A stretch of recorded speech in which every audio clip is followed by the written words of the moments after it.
छुटा जी तो कैला रंगदारी रे घड़ा चढ़ के मारबो बरियारी रे छुटा जी तो कैला रंगदारी रे घड़ा चढ़ के मारबो बरियारी रे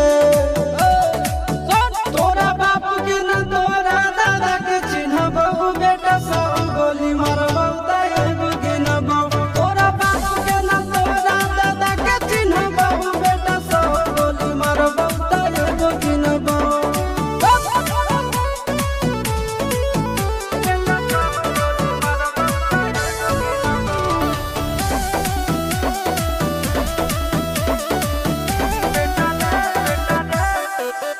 बेटा रे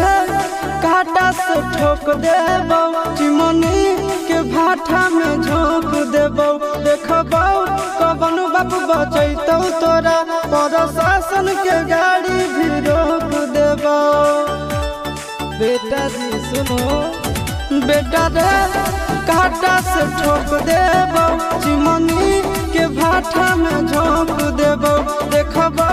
कवन बाप बचैतौ तोरा प्रशासन के गाड़ी भी रोक देबो तोरा जैसन के हम खड़े खड़े गिनबो बेटा सब गोली मारबो ताएगो गिनबो तोरा बाप के न तोरा दादा के चिन्हबो बेटा सब गोली मारबो ताएगो गिनबो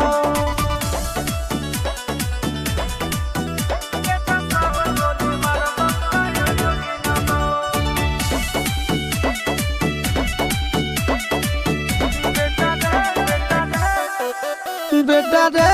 दौड़ा के बाजार में मारबो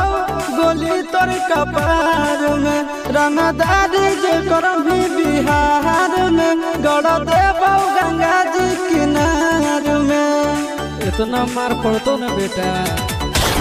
बेटा रे दौड़ा के बाजार में मारबो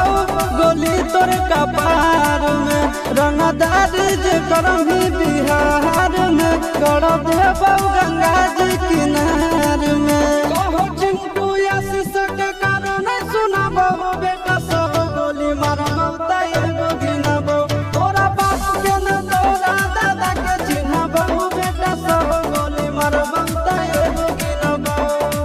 मारत मारत पिछुआरा लाल कर दे बेटा ध्यान से।